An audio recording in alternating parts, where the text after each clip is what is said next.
मुकाम की बारगाह दे विच कि दिल विच रख के प्यारे अली दे बच्चियां दा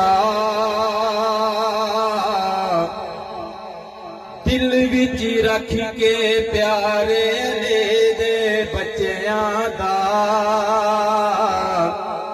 बन जाता बेदार अली दे बच्चियां दा बन जाता बेदार अली दे बच्चियां दा दिल विच रख के प्यारे अली दे बच्चियां दा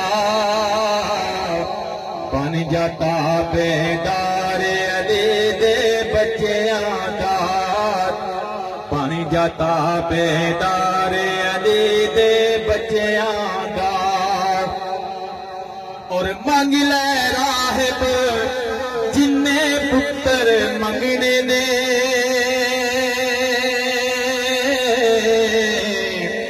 मंग ले राहिब जिन्ने पुत्र मंगने ने मंग ले राहिब जिन्ने पुत्र मंगने ने मंग ले राहिब जिन्ने पुत्र मंगने ने लगे आए दरबार अली दे बच्चियां दा लगे आए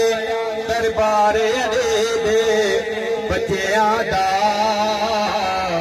बन जाता बेदार अली दे बच्चियां दा बन जाता बेदार अली दे बच्चियां दा और जेड़ा चोलियां भर के जांदा जेड़ा आंदा चोलियां भर के जांदा जेड़ा आंदा चोलियां भर के जांदा जेड़ा आंदा चोलियां भर के जांदा ऐसा है घर बार बच्चियां दा ऐसा है घर बार अली दे बच्चियां दा बन जाता बेदार अली दे बच्चियां दा बन जाता बेदार अली दे बच्चियां दा। और शायर ने आले पाक दा मकाम लिखिया और शायर कह रहा है कि रब दे पाक कुरान गवाहियां दित्तियां ने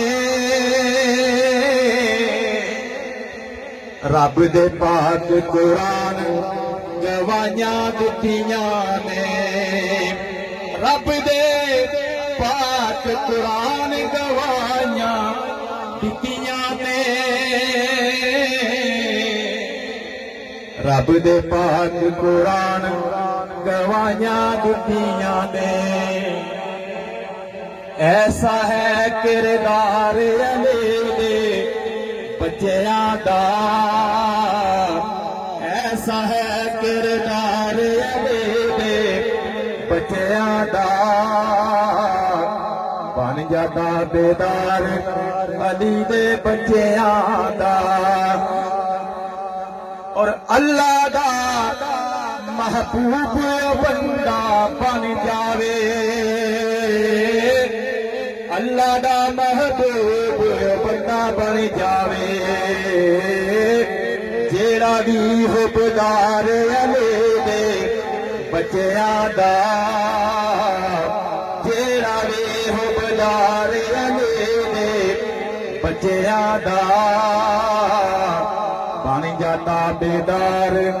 अली दे बच्चियां दा और देखी सारे खलकत तेरी हो जासे देखी सारी खलकत तेरी हो जासे बन के सही एक बार अली दे बच्चियां दा बन जाता बेदार अली दे बच्चियां दा आखिरी शेर है, शायर कह रहा है, पढ़ता है कि सारी तो मुश्किल टल जावेगी फारूकी, सारी तो मुश्किल टल जावेगी फारूकी। गज के नारा मारे अली दे बच्चियां दा, गज के नारा मारे अली दे बच्चियां दा। बन जाता बेदार अली दे बच्चियां दा। नारे हैदरी।